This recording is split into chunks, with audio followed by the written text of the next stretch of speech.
有一点值得注意，在这次的恐怖袭击当中，很有可能有一个代号叫做上校的国际雇佣兵参与其中。上校？对，上校这个名字想必你们都不陌生。我看过他资料。所以说，一旦确认对方身份，可以就地击毙。是。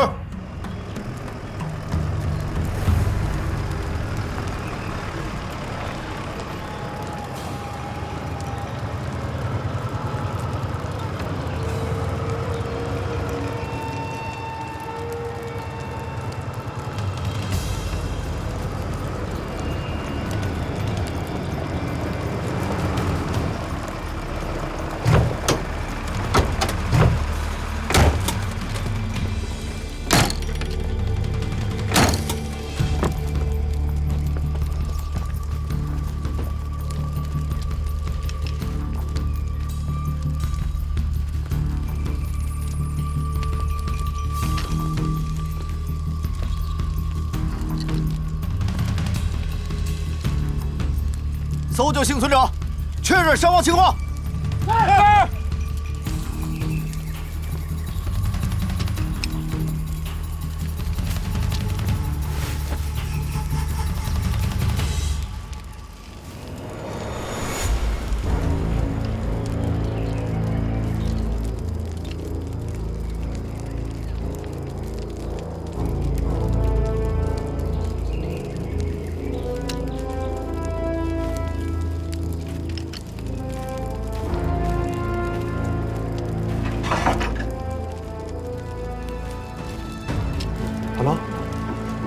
Hello？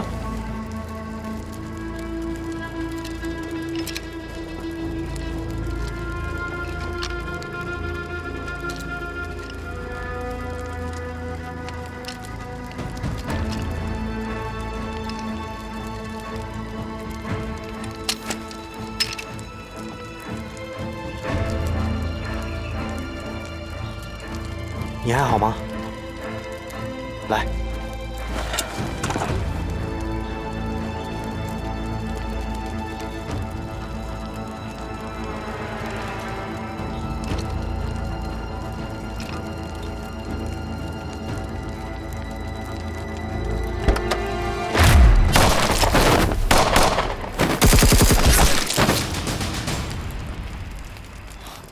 老宋，指导员，你受伤了，我没事。让我看看。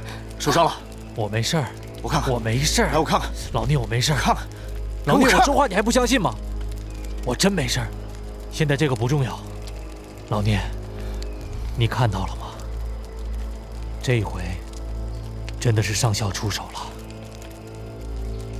出来的时候，营长指示过，这一次一旦发现上校，可以先发制人。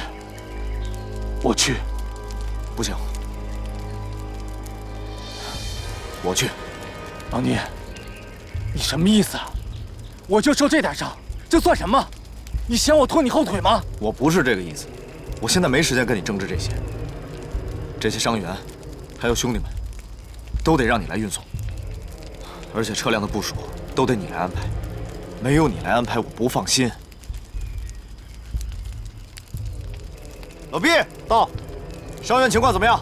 报告，除个别幸存者以外，伤亡惨重。另外，发现友军一辆吉普车可以用。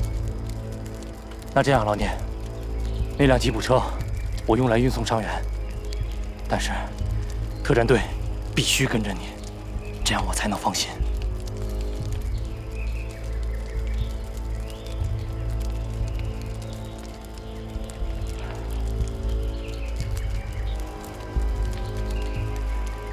出发！走，别后。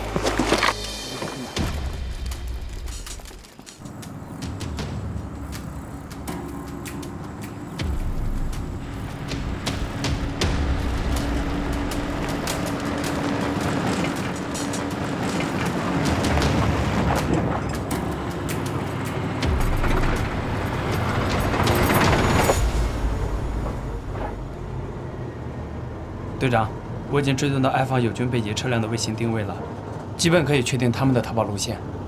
干得漂亮！这次让他们插翅难逃。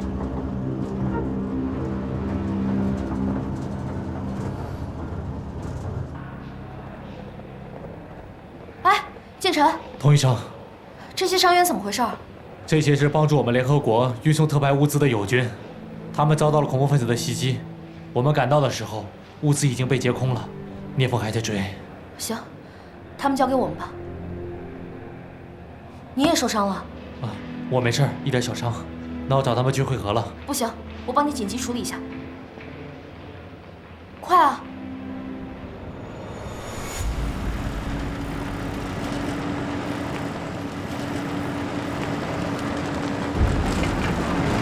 队长，根据卫星定位显示，恐怖分子是穿过河床逃走的，我们应该很快就能追上。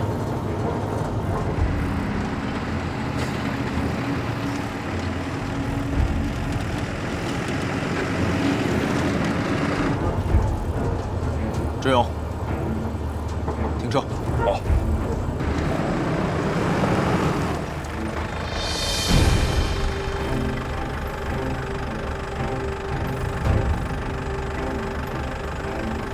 聂风，什么情况？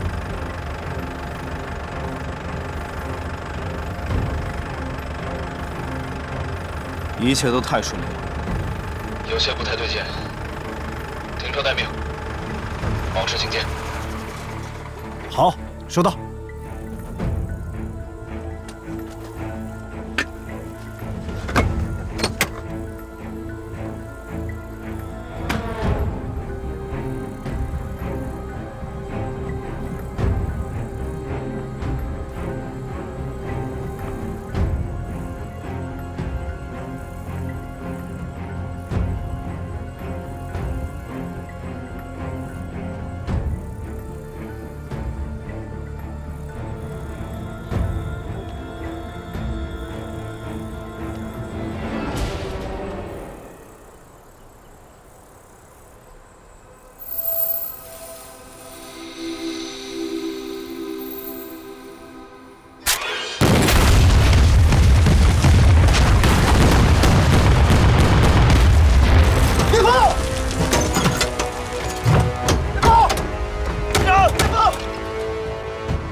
聂风，你没事吧？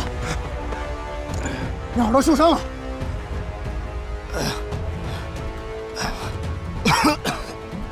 有埋伏！吴阳到，准备排爆机器人。是，快！没有我的命令，谁都不许离开这半步。好。哎，你干嘛去？一定有人在盯着我们，我去看一看。你受伤了？我没事。聂风，所有人坚守站位。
在我们后面有人在跟踪我们，怎么办？我们分头行动，好的。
老边，你那边怎么样？牧羊正在排雷，已经差不多了，估计很快就能跟你会合。你那边怎么样？只寻回一小半的物资，能找回来就不错了。排雷结束之后，迅速与我会合。收到。注意安全。你小心。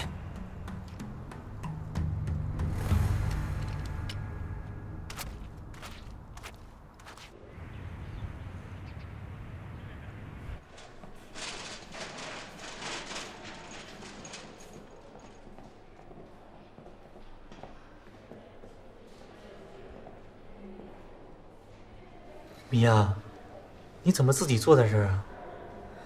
我的头特别疼。田梦，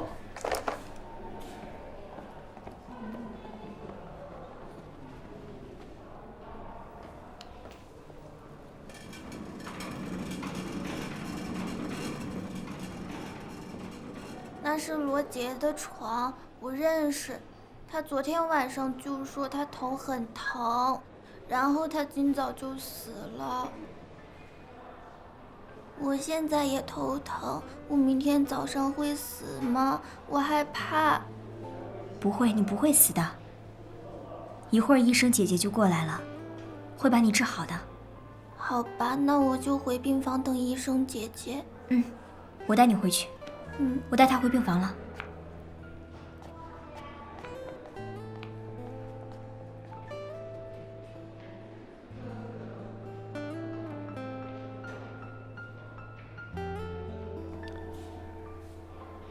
哎，童医生，你帮我擦一擦就行了，这就是点小伤，总这样。你是医生还是我是医生？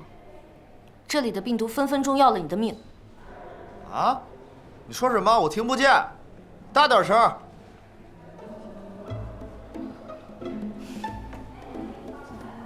聂风，聂风，警长，疯小子啊，可以呀！刚刚埃方致电我们大使馆，向我们表示了诚挚的谢意。听见没有？哎，建成，通知炊事班加2个菜，好，好好庆祝庆祝。佟医生，一起啊！谢谢营长。请进。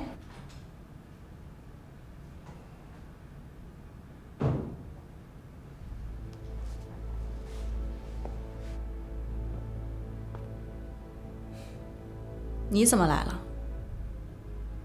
见到我不高兴吗？请问有什么事儿吗？此次运粮事件怎么样了？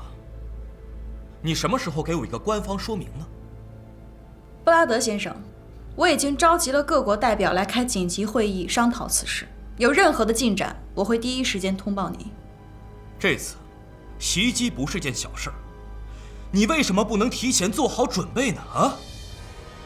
我不明白，你为什么要让敌人钻了空子？布拉德先生，联合国已经部署兵力了。我不想听，你明白吗？还有事发的时候，中国维和步兵营，他们在干什么？啊？他们是联赛团最重要的武装力量，知道吗？发生这样的事情，中国维和步兵营，他们一定要承担所有的事情，为这件事情负责。布拉德先生，你作为联合国的特别代表，要以公平公正的态度处理事情。这次事件是突发事件，中国维和步兵营的应对没有任何的疏漏，他们不但把伤亡降到了最低，还挽回了一部分的粮食。出了这么大的事情，中国维和部队只抢回来这么一小部分的粮食，而你现在却在这向我邀功，恐怕这个时候不合适吧？我不是在邀功，我只是觉得你的说法有失偏颇。你所说的一小部分粮食，那也是中国维和部队的战士们冒着生命危险换来的。联赛团花了这么多的财力，请中国维和部队来做事儿，可他们却连分内的事情都没有一样做好，知道吗？你这么说真的太过分了。欧阳女士，自从总部派你来斡旋塞利亚的局势，非但没有缓和，反而恶化了。大家都很想知道问题出在哪儿了。布拉德先生，你这是对我的侮辱，我随时可以向总部汇报你的无理行为。那你可以试一试，看看总部到底是相信谁，也看一看是你的报告先到总部的，还是你的辞退命令先来这儿。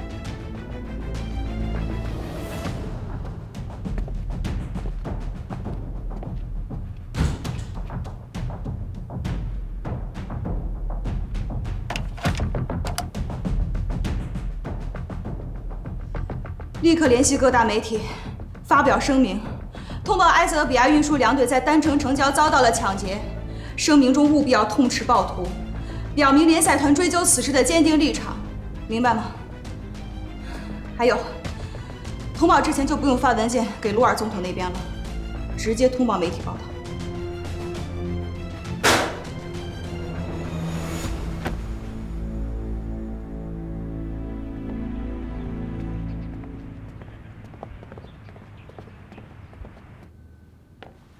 这起突发事件，我向中国维和步兵营表示感谢。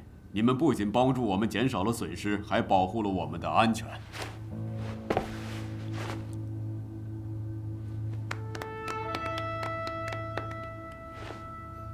今天，也请来了联赛团作战部门和警察部队的代表一起来分析案情。这次突发事件，必须要找到元凶，查清真相。关于恐怖分子的个人信息，中国维和步兵营上尉军官聂风为大家找到了一些有价值的线索，请他为大家介绍情况。大家好，我是中国维和步兵营特战队队长聂风。途中的友军牺牲，大都是眉心中弹，一击爆头。很明显，这出自顶级职业杀手所为。如果我推测的没有错，这个人叫上校。很抱歉，没有他的照片，因为没有人能拍到他的照片。他是这个世界上现存为数不多的顶级职业杀手，只为钱卖命，在多数国家犯下罪行。他的军事素养和反侦察能力都极强，没人能抓住他。那我们要做什么才能保证我们运输车的绝对安全呢？聂风，你是怎么知道这个人的？因为之前在委内瑞拉执行任务，我翻阅过一些通缉犯的资料，其中有一个人的资料就是上校的。他的特点不只有一击爆头，还有枪械、子弹，大部分都是特制的。他的子弹打到对方的头颅之内，还会产生2次连爆，这也是我判断是他的原因。但是我真的没有想到，能在塞利亚这个地方遇到他。既然现在有了头绪，我立刻通知维和警察部门同国际刑警组织联系，直接进行国际通缉。稍后我会向鲁尔总统通报，让塞利亚军方和警方在塞利亚全境内展开搜捕。但是高营长，我觉得除了中国维和步兵营，没有人能抓住他。所以联赛团授权你们继续全力配合抓捕恐怖分子。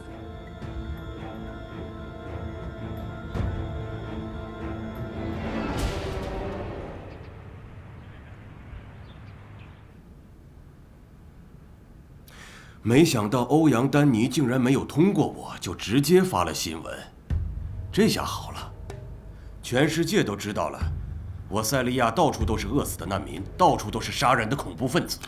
直到现在，没有任何组织为袭击运粮队负责。我们现在真的是太被动了，所有的矛头都指向我们。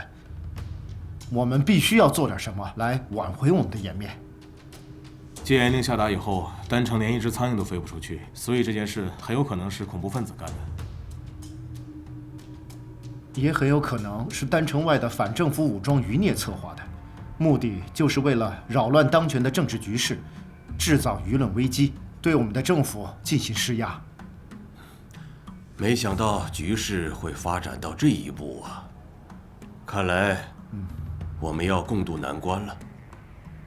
当您做出选择时，就已经是一条不归路了。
我得跟你说一下现在的情况。目前呢，在中国维和步兵营的协助下，受伤的运粮士兵已经在第一时间送到了医院进行了治疗，都已经脱离了危险。那批粮食怎么样了？高营长打算把这批粮食给联赛团，但是我认为于情于理，这批粮食都应该留一部分给中国维和部队，他们帮我们解决了很多的问题，连鲁尔总统女儿班达也是他们救的。班达？对，如果没有他们，班达活不到现在。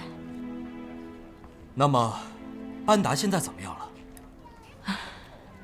不太好，伤得很重，现在是植物人的状态，一直在医院里。所以，班达现在在医院里面。说实话，丹城出现麻烦，多亏有中国维和步兵营，如果没有他们，这些事情真的让我后怕。如果这次粮食真的全部被劫走的话，联赛团不仅颜面尽失，我们在塞利亚可就更加的困难了。那么就按照你的提议去办，把一部分粮食留给中国维和部队，怎么样？哦，还有一件事儿，联合国的物资进入丹城的相关事宜，我想让你跟鲁尔再去交涉一下，让他再放一批粮食和物资到丹城来。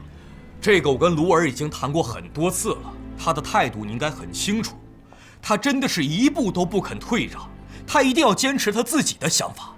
我知道很难，可是这次粮食被恐怖分子劫走一定不是偶然的事情，类似情况还会再发生的。丹城一天不解除戒严的话，粮食危机就不会结束，安全局势也会更加恶化。欧阳女士，现在的问题，鲁尔并不是最重要的，丹城还有别的恐怖势力存在，不是说解除戒严这么简单的事情。还有，那么多恐怖的势力在盯着这里。布拉德先生，你所说的恐怖势力是什么？什么叫不是解除戒严这么简单？你怎么知道？我只是猜测而已。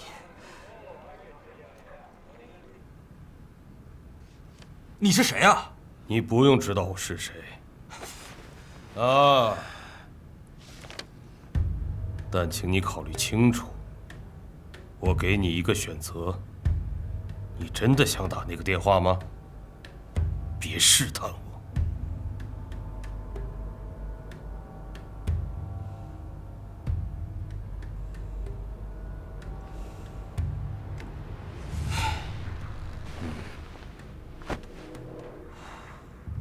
你想要什么？别担心，我来这儿不是来杀你的。我有个工作给你，现在你听好了。我想让你把粮食送到联赛团医院，2天内必须到。医院？为什么？你要做什么？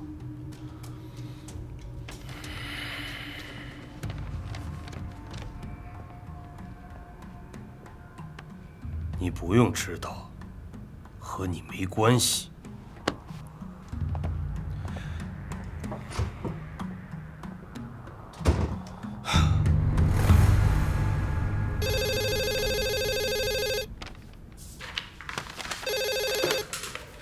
你好，请讲。欧阳女士，我现在想让你尽快把物资送到医院。医院？可是这批粮食是专门救济给难民的，恐怕不合适吧？听着，保证医院能够正常运转，对于联赛团而言是重中之重。这样一来，可以建立联赛团的威信；二是可以赢得鲁尔的信任。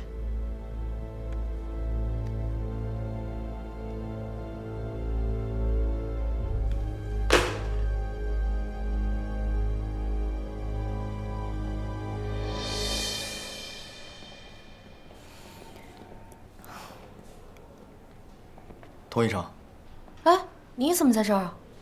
我来看看建晨。哦，你脸色怎么不对啊？没有，刚下了一台手术，有点累。哦，你有时间吗？有啊，怎么了？哦，没什么，想找人说说话。啊？太阳打西边出来了。算了，你忙你的吧。不是，我这不是受宠若惊了吗？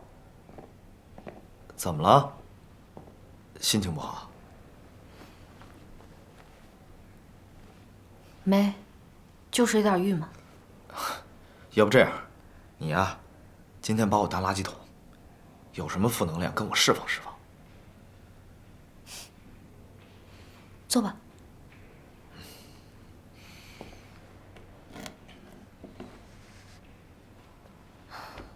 你知道我在这儿是做什么的吗？治病救人，救死扶伤啊。那你知道我每天要做多少台手术吗？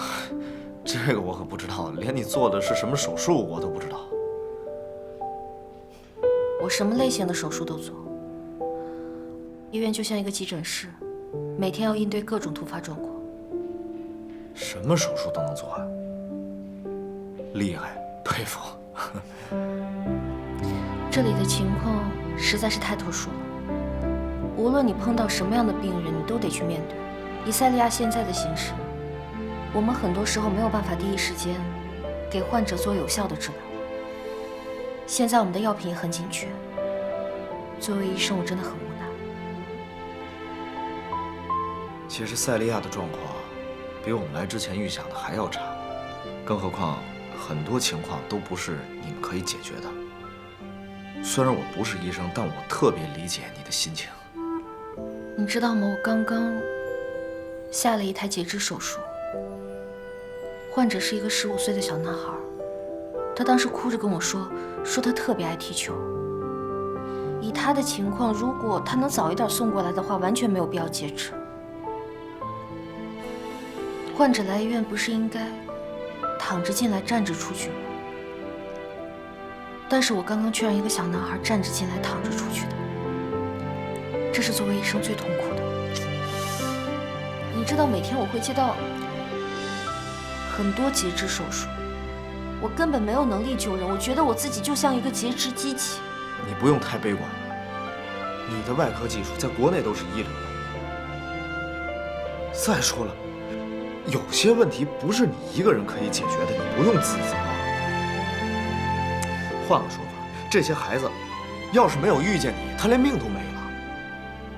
而且你别忘了，塞利亚目前这个局势我们都知道，在这儿救一个人比杀一个人更难。我就是觉得自己特别没用，我的道德准则每天都在折磨我。我特别想要给那些病人最好的治疗，可是在这儿我真做不到。你其实真的不用想的太多。作为一名医生，你已经做得很好了，你挽救了那么多生命，对那些病人来说，你就是天使。先不说这个了。哦，对了，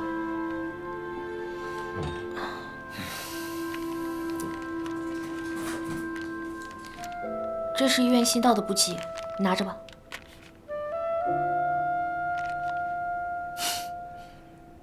这个你们这儿都有啊？联赛团说了，有补给优先给医院。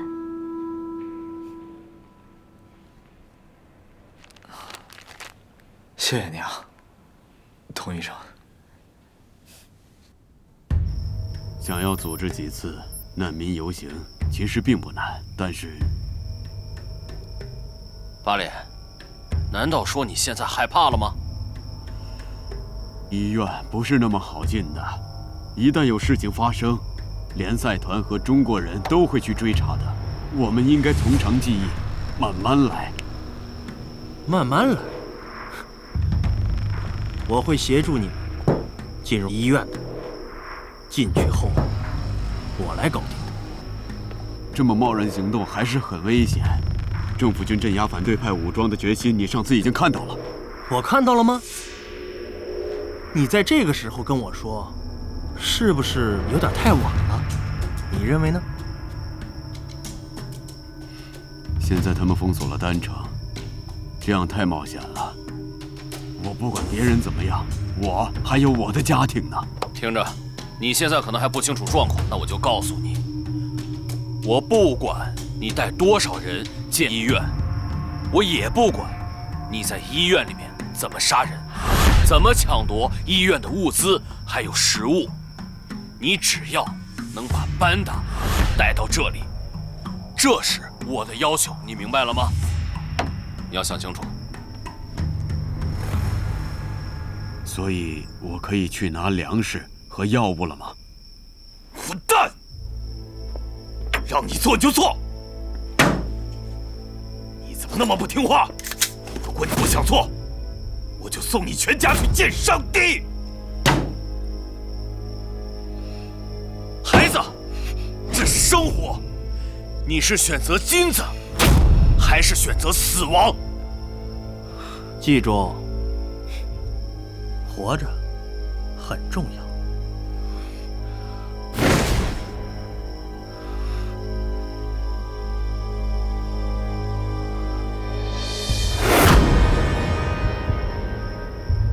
我选择金子。选得好。现在滚出去！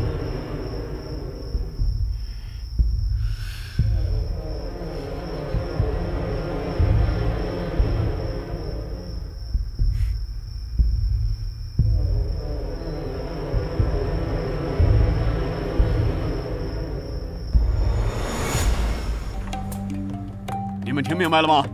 是的，是的。别吃别玩，听我说。你们快给我想点好点子。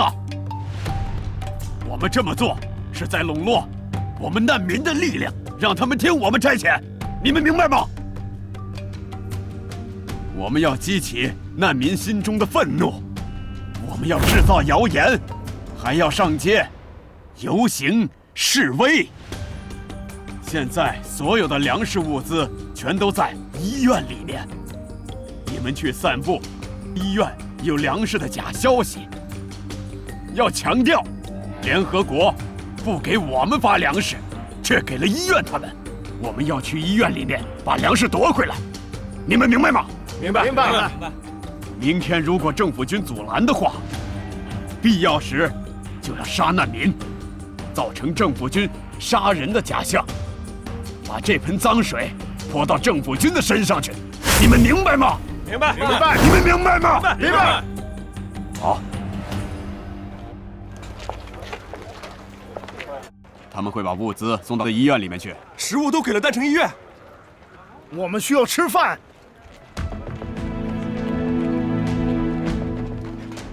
我们都快饿死了，居然还给医院送粮食。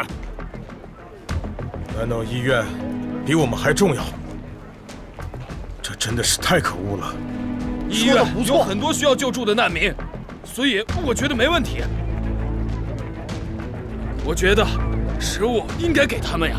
这些食物是属于我们难民的，我们都没分到，为什么要给医院？食物给医院有什么不对？我的父亲被医院的医生救了命。那就是说，你想看到丹城大街上满是饿死的难民是吗？你是这个意思是吗？但是医院不能拿走所有的食物，必须归还我们的部分。要食物！我们要食物！要食物！我们要食物！要食物！我们要食物！现在，我们一起去把食物要回来！把食物要回来！把食物要回来！把食物要回来！把食物要回来！把食物要回来！这是我们的！食物要回来！食物要回来！总统先生，楼下有外国大使想要见你。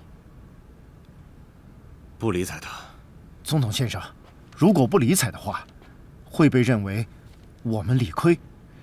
您知道的，现在全世界的舆论都在抨击我们。你不是说过我们已经走上了一条不归路吗？舆论的代价，我承受得起。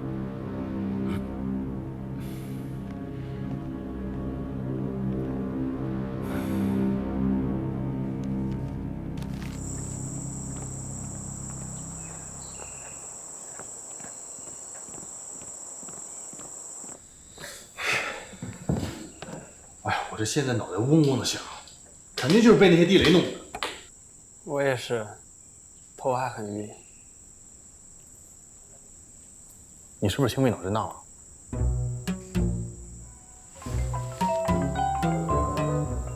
欧阳，你手机。谁呀？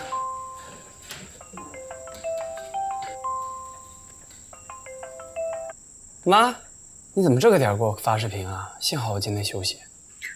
洋洋，我这不是在成都出差吗？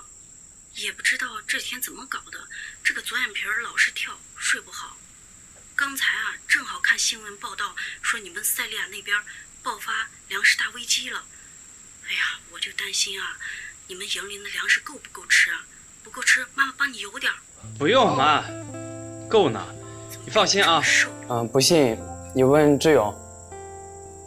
志勇，哎，阿姨好，你放心，我们这儿伙食特别好，炊事班那几个人跟我关系非常好啊，肯定把牧羊养得白白胖胖的，放心。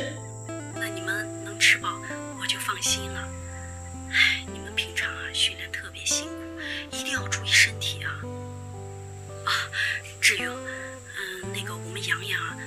身体就不太好，麻烦你们大家伙多照顾照顾他。哎，阿姨，您跟我还客气什么？交给我了。对了，洋洋，哎，妈，那个下个礼拜啊，晶晶就要结婚了，人家上周给我还送喜糖来了，你说说你，人家本来是答应要和你结婚的，你不同意，这不，人家姑娘现在都要嫁人了，你说你还是个单身。妈，我自己的事儿我会安排的，您就别跟着后面瞎操心了啊。哟，听你这意思，你是有情况了？情况是有，但没戏。你说你没戏，没戏，你瞎喜欢什么劲儿啊？就喜欢着呗，万一有一天人家喜欢上我了呢？洋洋，妈可告诉你啊，你得抓紧点跟我谈恋爱，我这个着急当奶奶呢。行了，妈，你放心吧，知道了。对了，您这次去成都待几天啊？我再待几天，我就回去了。那行，那您要是忙完了有空，替我去趟乐山，去小鹏家里看看。放心吧，妈妈这都安排好了，你就好好训练吧，别瞎操心了。阿姨啊，哎呀，我也有件事要拜托你，您要有时间啊，能不能帮我送1000块钱给小鹏的妈妈？行，没问题，阿姨帮你带。谢谢阿姨。行了，妈，那就先这样啊。哎，对了，以后要是有什么事儿啊，您就给我发信息，我怕我训练看不到手机啊。知道了，那你们啊，都一定要照顾好自己，一定要注意安全啊，儿子啊。嗯。哎，阿姨啊，您放心吧，我们呀好着呢。妈，你也照顾好自己啊，爱你哦。拜拜。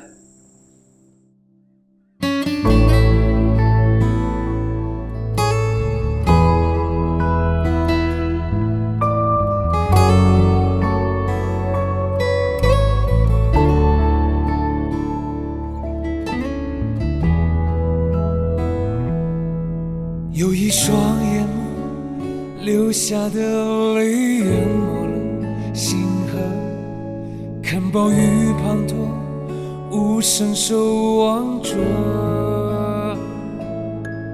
有一个地方，慌乱的人群失去着落，废墟中跌坐，无助惊恐。他们呼唤我，他们等待我，在此刻拥抱的双手。不敢沉默的我，不愿忘离如云中白鸽。